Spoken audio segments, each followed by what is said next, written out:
আসসালামু আলাইকুম। হ্যালো বন্ধুরা, কেমন আছেন সবাই? আশা করি সবাই ভালো আছেন। আমি আল্লাহর রহমতে অনেক ভালো আছি। আমরা কিভাবে সরিষা ঘরে তুলি এবং কিভাবে সরিষা থেকে তেল বের করি, পুরো প্রসেসটা আপনাদেরকে দেখাবো।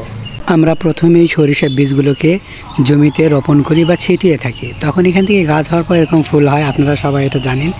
এবং সরিষার ফুল এত সুন্দর, যখন আপনি এখানে যাবেন মুগ্ধ হয়ে যাবেন। আমিও হলুদময় ভুবনে হারিয়ে যাই। এটা আল্লাহ তাআলার মহান একটা নিয়ামত বলতে পারেন, যে সরিষার ফুলগুলো এত সুন্দর, এত কিউট। এই ফুলগুলো আপনি সরিষা বীজ রোপণ করলেই দেখতে পাচ্ছেন। এটার জন্য আপনাকে কোনো পরিশ্রম করতে হয় না। তো আমিও কয়েকটা ছবি তুলে নিলাম। যখন ফুলগুলো ঝরে পড়ে যাবে তখন এরকম সরিষা বীজ আকার ধারণ করবে। তো যাই হোক, আমরা বীজ যখন ঘরে তুলে আনার পর দেখেন এভাবে পিঁড়িতে বাড়ি দিয়ে দিয়ে সরিষা ওখান থেকে বের করতে হয়। আপনারা যে বাজারে সরিষার তেল দেখতে পান, এটা কিন্তু খুব সহজেই পেয়ে যান, কিন্তু এর পিছনে মানে কৃষকদের যে কত অবদান থাকে, কত ভূমিকা থাকে, কৃষকরা যে কত শ্রম দিয়ে থাকে, এটা আপনারা আমার এই ভিডিওটির মাধ্যমে পেয়ে যাবেন, দেখতে পাবেন। আমিও দু একটা বাড়ি দিয়েছি, বাট আমি তেমন বাড়ি দিতে পারি না। যাই হোক, কি আর করার, আমার এই আঙ্কেল বাড়ি দিয়ে দিচ্ছে এবং সেই সাথে আমার চাচাতো ভাই আছে, সেও এরকম দেখতে পাচ্ছেন আপনারা। ও পা দিয়ে দিয়ে এই ছোলা, আমরা এটা কি বলে আপনারা জানি না, আমরা সরিষার ছোলা বলি। ওইটা মানে ছোল যেটা, বা খোল বা খোসা, সরিষার খোসা যেটা, এটা সে মানে পা দিয়ে সরিয়ে দিচ্ছে। এবং এই আঙ্কেল বাড়ি দিচ্ছে জোরে জোরে। আমিও কিছু বাড়ি দিচ্ছি, আমি ভিডিওতে হয়তো সেগুলো তুলিনি, আমি কম বাড়ি দিচ্ছি। আমাদের গ্রামে একটা নিয়ম আছে, এই বাড়ি দেওয়ার ক্ষেত্রে যে সরিষা পিটিয়ে দিবে বা বাড়ি দিয়ে দিবে, তো যে যতগুলো বাড়ি দিবে, এই সরিষার যে গাছ অবশিষ্ট থেকে যায় এটা তার, এবং এটা দিয়ে তারা কি করে থাকে, জাল দিয়ে থাকে।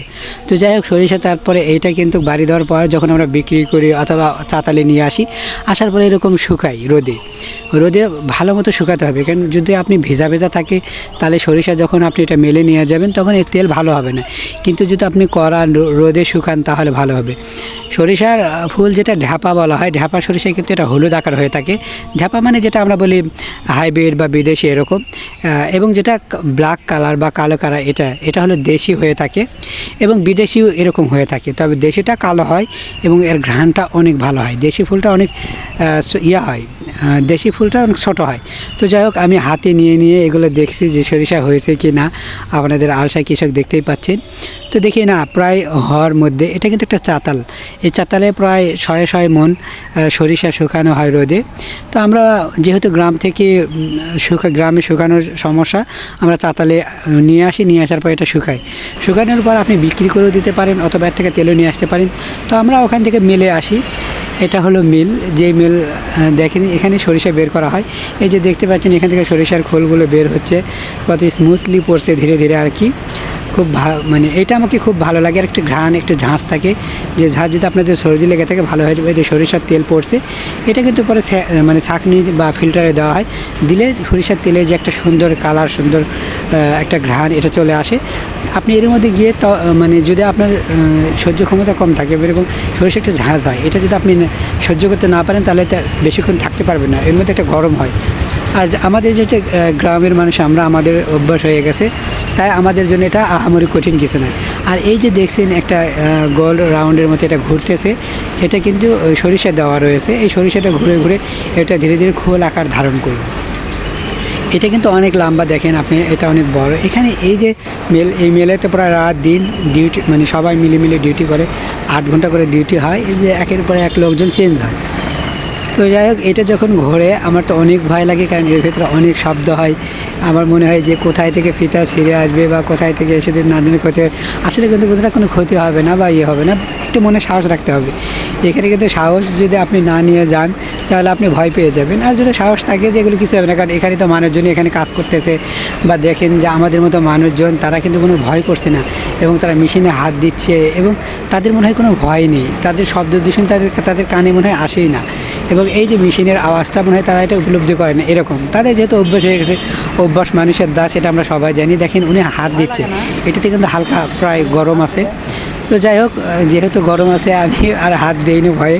আমি বলছি না জানি কী হয়, যে হাত টেনে নেই বা এই ভয়ে আমি দিইনি। কিন্তু উনি এমনভাবে হাত দিচ্ছেন জেনে মুড়ি মাওয়ার মতো, ওনার কাছে কোনো ভয় লাগতেছে না। অ্যাঙ্গেলের কাছে দেখেন উনি একের পর এক সবগুলোতে চেক করে দেখছেন যেগুলো গুঁড়া হয়েছে কি না, বা এখানে খোল হওয়ার পর ওনারা কী করেন, এগুলো চেঞ্জ করে রাখেন। মানে এগুলো একটা থেকে আরেকটাতে দেয় খোল হওয়ার পর, যখন খোল আকার ধারণ করে। তারপরে দেখেন উনি যেগুলোতে সরিষার তেল বের হয় বা যেখান থেকে তেল আসে এই জায়গাগুলোকে উনি পরিষ্কার করে দেন মাঝে মধ্যে, যাতে কোনো জিনিস ওই ফাঁকাতে এসে আটকে না যায়। তো বন্ধুরা, তেল দেখেন বের করে কত কষ্ট। আপনি যদি পাটাতে সারা জীবন এই সরিষাগুলো পিষে যান, এক ফোঁটা তেল বের করতে পারবেন না। তাহলে দেখেন আল্লাহ তাআলা মানুষকে কি কতই না বুদ্ধি দিয়েছেন যে ব্রেনের মাধ্যমে তারা সরিষা থেকে তেল বের করে থাকে। আপনি পাটায় পিষেন বা যেখানেই পিষেন, এক ফোঁটা কিন্তু তেল বের হবে না, এটা কিন্তু ভেবে দেখবেন। অথচ যখন আপনার ঘানে ভাঙান অথবা মেশিনে ভাঙান, এটা কি একটা আল্লাহ তাআলা মানুষকে ব্রেন দিয়েছে, এইগুলোতে দিলেই কিন্তু তেল বের হয়ে যায়। এবং সরিষা তেল দেওয়া মুড়ি মাখানো বা আলু ভর্তা, এই জিনিসগুলো এত ভালো লাগে। বা মাংস রান্না করলে, কোনো হাঁসের মাংস, গরুর মাংস, যে কোনো মাংস যদি আপনি সরিষার তেল না দেন, যেন মাংসটা পরিপূর্ণ তৃপ্তি সহকারে পরিপূর্ণ তৃপ্তি আসে না। এই জন্য আমি সরিষার তেলের খাবার বেশি খাই, হোক মুড়ি মাখা, হোক আলু ভর্তা বা যে কোনো তরকারি। তার মধ্যে মাংস তরকারি হলে তো সরিষার তেল মাস্ট বি, এটা আমি ট্রাই করে থাকি। আমি যদিও রান্না বাড়ি থেকে করে, কিন্তু আমাদের বাড়িতেও সরিষার তেল খেয়ে আমরা অভ্যস্ত। সয়াবিন তেল যেহেতু গ্রামে দেখবেন সরিষার তেল যেন সারা ওদের চলেই না, সয়াবিন তেল এড়িয়ে চলে, মানে এটা তারা খেতে চায় না। গ্রামে অধিকাংশ বাড়িতে সরিষার তেল খেয়ে থাকি। এবং এইটাতে তারা কি করে, যাদের গায়ে জ্বর আসে, আমরা কি করি, নাপা বড়ি খাই বা জ্বরের যে ট্যাবলেট ক্যাপসুল যেগুলো ডাক্তার দিয়ে থাকেন এগুলো খাই। কিন্তু গ্রামের মানে জ্বর আসলো মানে আগে তাকে সরিষার তেল পুরা গায়ে দিতে হবে, মাথায় সরিষার তেল দিতে হবে, নাকেতে দিতে হবে, দিলেই তার জ্বর সেরে যাবে, এরকম অবস্থা। তো সরিষার তেল যেমন উপকারী তেমনই খেতে, বন্ধুরা খেতে ভালো। আপনারা ট্রাই করবেন সরিষার তেল খাওয়ার জন্য। আমি রেকমেন্ড করছি না, বাট বলছি যে আলু ভর্তা বা মুড়ি মাখা এগুলো সরিষার তেল দিয়ে খাবেন, বা মাংস।